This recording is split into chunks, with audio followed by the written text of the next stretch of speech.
Today we're looking at Nikon cameras, but not this Nikon camera, this Nikon camera. Did you know that Nikon made rangefinder cameras? Stay tuned and we'll take a look. Good morning, welcome back. Matt from MrLeica.com. I hope you guys are all having a good week. So following my last video on the Canon rangefinder camera, I'm sure some people may not have realised that Canon ever made a rangefinder camera. Today we're going to do the same with Nikon. Did you know that Nikon used to make rangefinder cameras? And so in this video we're going to be looking at the Nikon S2. We'll go through the basics to get you up to speed on this camera, and then we'll look at some photos. So the Nikon S2, first released in 1955, following the release of the Leica M3 in 1954. Now this is a 35mm rangefinder camera with its own mount different to Leica mount. So firstly, for any of you Leica shooters which are about to change over because it's not made by Leica, there is actually a strong argument to own this camera and a Leica camera. The main reason is it's very difficult to mount the lenses for these cameras to your Leica camera, for example. So obviously I'm very pro Leica and I love my Leica M3, but I can't use this particular lens on my Leica M3. So for that reason, by owning a Nikon S camera, it opens up the world to a lot of lenses which you may not necessarily be able to use on your existing cameras. There are some stars next to some of the comments I just said, so stick with me and I'll go into that into more detail as we go through. But some of the lenses are really nice, so it's worth it just for the lenses. For any of you that do shoot Nikon SLR cameras, here's obviously a Nikon FE2 and here is your S2. So in terms of size, the Nikon S2 is very slightly, it's difficult to tell. Without checking millimeters, they're roughly the same size in kind of dimensions, because the chassis of the S2, this series of cameras, became the original base for the Nikon SLR cameras, as I understand it. Feel free to correct me in the comments below if I said that wrong. But you can see the Nikon rangefinder lenses are much smaller, but other than that, there's quite a lot of similar features. I still need to do reviews for the Nikon SLR cameras. I know this is predominantly a rangefinder channel, but sometimes it's really worth owning a couple of SLR cameras because they can do things rangefinder cameras can't. So if you want a video on the Nikon FE2, FM, FE, drop me a message in the comments and I'll try and bring that forward. But today, rangefinders. So in terms of camera spec, if we look at the top, you have your film rewind lever here, which is faster to use than the rewind knob of the Leica M2, Leica M3. Going across, you have a cold shoe. Again, there's kind of a star next to that because it is slightly powered in certain situations, but for most cases, think of it as a cold shoe. You have your shutter speed dial, which goes from 1 to 1000 with a flash sync speed of 1/50. In most cases, again, there's a star next to that because in certain situations, you can sync at a higher flash sync speed using this hot shoe for certain flash units, but more legacy units, not really what you'll probably use today. Going across next to that, you've obviously got your shutter release, and then on the outside, similar to the Canon Model 7 we saw last week, you have your A and your R. So you turn the outside like so, R to rewind, A to take photos. And next to that you have your shutter counter and obviously your film advance crank. I have got film on the camera at the moment so I can't fire off the shutter for you. On the front of the camera you can see the viewfinder and the rangefinder window. And then if you look on the back, if I can catch it, the light, can you see there? It has one fixed 50mm frame line and it's a nice bright viewfinder.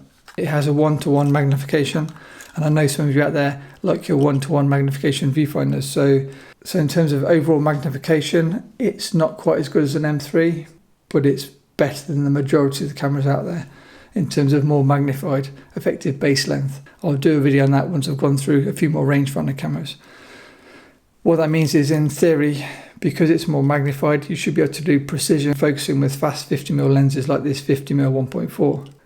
Now the downside is, which is the absolute Achilles heel for me, the worst point of this camera, is the rangefinder patch is very, very poor in terms of very low contrast. Basically meaning if I try and focus, The rangefinder patch in the middle is kind of a slight yellowy colour, which is not a problem, but there's no defined edge. It's just kind of a blurry edge, and it's very faint. So I guess to cover myself, if you're shooting slow paced, say landscape type photos, it'll be perfectly fine for framing, because you'll have time and you'll have probably decent light in terms of to focus and things like that. If you're trying to shoot portraits in, say, a low lit situation, or even in not a low lit situation, I really struggle with this camera in terms of trying to see to critically focus. For me, I always focus on the closest eye. I just cannot see with confidence and quickly to focus my shot. What I will say is the camera seems to do better than I think it will. So although I'm really struggling to see, my hit rate seems to be very high. So although I cannot see much, what it allows me to see is giving me in focus shots most of the time, which could be argued is better than most of the cameras. So the magnification is very good in terms of you should be able to critically focus. But if you used to say a Leica M camera, it's much slower because you cannot see very clearly to focus. And again, to cover myself, if you're shooting kind of wider scenes and not kind of trying to focus on eyelashes like I generally have to do, or the side of the pupil, in most situations you'll just see a line in the street or whatever you're photographing, and it'd be really easy to use. But in my situation, it's a real struggle. Sorry for that mini rant. Okay, on the sides of the camera, you have your loops for your camera strap. Now this may sound like, ooh, that's really exotic, but actually some of the vintage cameras don't have strap lugs, meaning you cannot attach a camera strap. So it is a nice to have. And then on the corner there, you have your PC sync port for studio flash. On the base of the camera, you have your tripod socket. You have a reminder as to the film speed that you're using. And you have your lock, which basically you turn this, that then opens up the back so you can load your film. The whole back opens right up, so it is pretty easy to load film. Some may argue much easier than a Leica M3, Leica M2, Leica M6, and definitely much easier than a Leica 3 camera. So ease of loading, really easy. Just think of it, instead of it being opening like a door, like an SLR camera, the door just goes down and off. And then inside looks exactly the same as if a door was opening. So very easy. Now here's where it gets different. On the top of the camera here, do you see this wheel? Now if you only ever shoot Leicas or even Canon, you will never have seen one of these. And if you watch the lens here, this wheel is your focus wheel. So there are two ways you can focus this camera: by turning the kind of the lens as you would on any other camera, or you can use the focus wheel, which is the design you see in these types of similar cameras. Now not only is the focus style different, the lenses are also different. So for focus, I need to push down on that little knob there to remove the lens. You turn the lens to infinity focus before you take the lens off, and that generally makes it easier. And now here, this is the Nikon S mount. Now for any of you guys that shoot Contax, this is very similar to the Contax RF mount. This is the Nikon RF mount, rangefinder mount. And the lenses are completely different. So if you can see, the lens has the aperture scale on the front, but no distance scale. So the distance scale is actually on the camera body itself. So the lenses are designed to be smaller because the focus part of the lens is built into the camera body itself. There are also two types of lenses. Probably too much information for this video, but while I'm onto it, I may as well tell you. This is obviously a 50mm lens. If you saw the detail on the front of the lens at the start, look at that for a stunning lens. These are really nice lenses. This is obviously a 50mm, and notice the 50mm design goes into the camera. So that fits inside the camera, so it's called an internal bayonet. But then if you look, there is also a bayonet on the outside.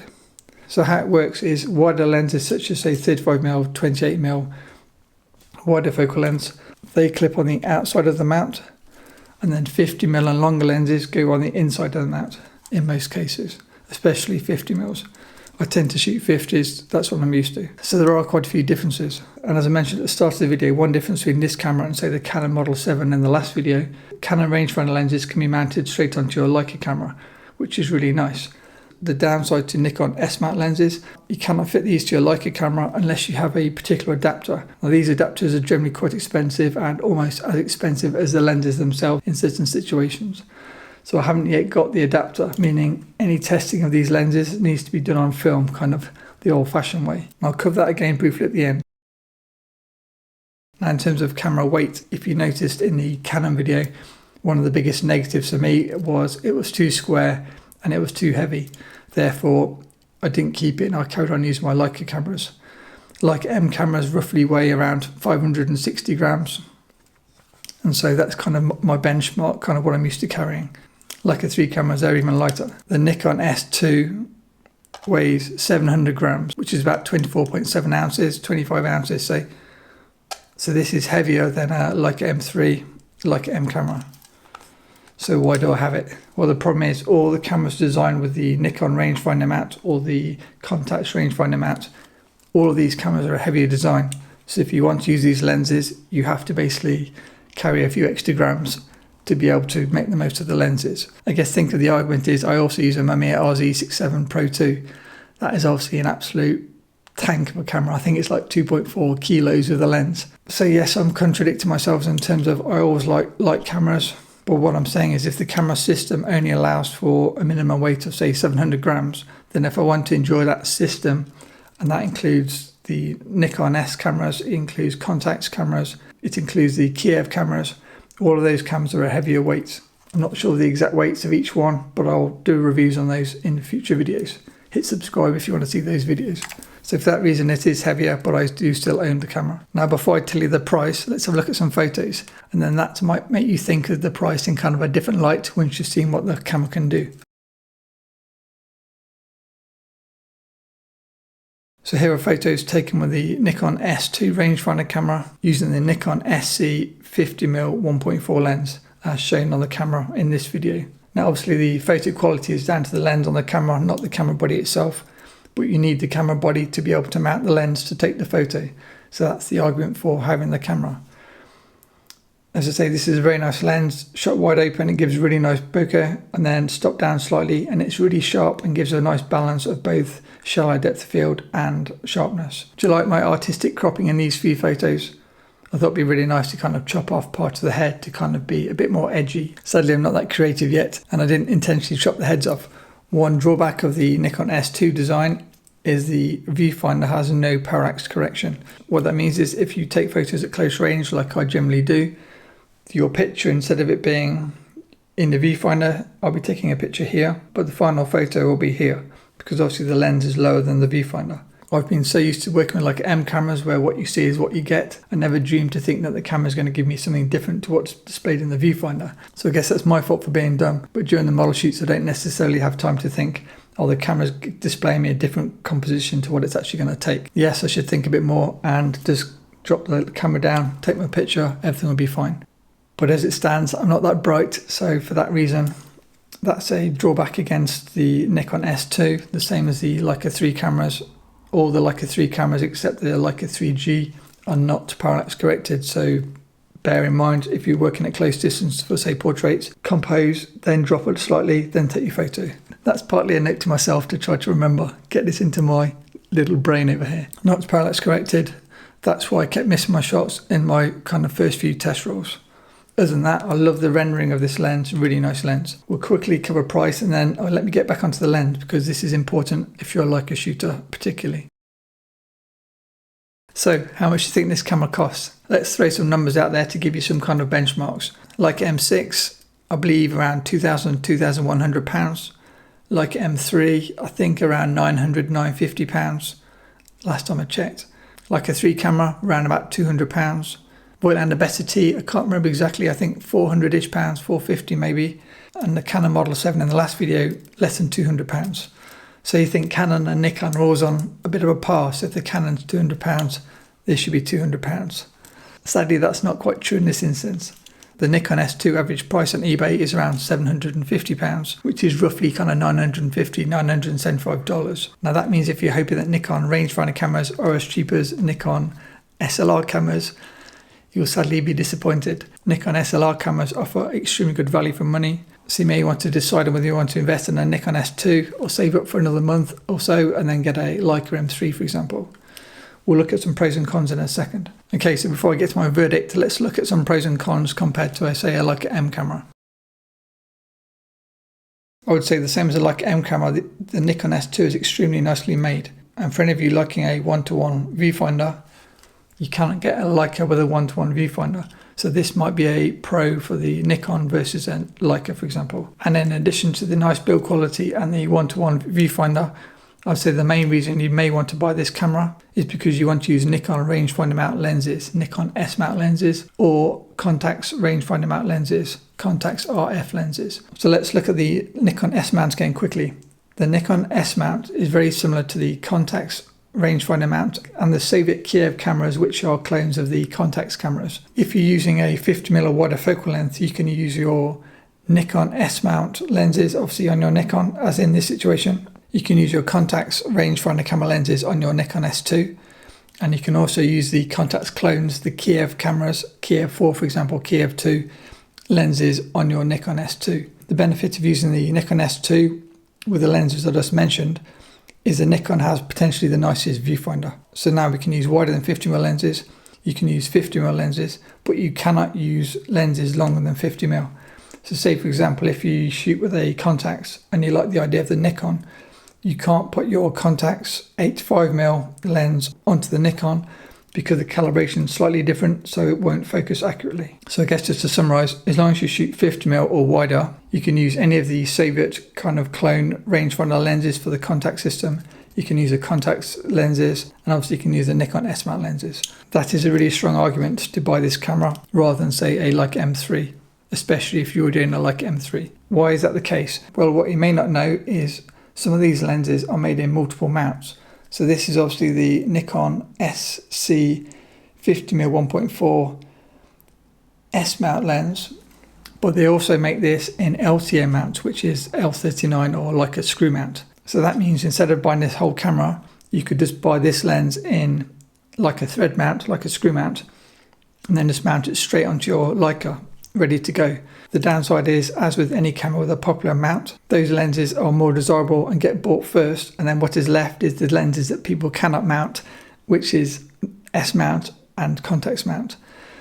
What do I mean by that? So Leica thread mount lenses are much more desirable, and so the price is much higher. Whereas Contax and S mount lenses are less useful because most people can't use them because they don't have a camera to mount them on, meaning the price is lower. So you get to benefit from a really nice lens at a much lower price. And sorry, just to correct myself, when I said £750 for the camera, it's £750 for the camera and the lens, because nearly all the Nikon S2 cameras come with the amazing Nikkor 50mm 1.4.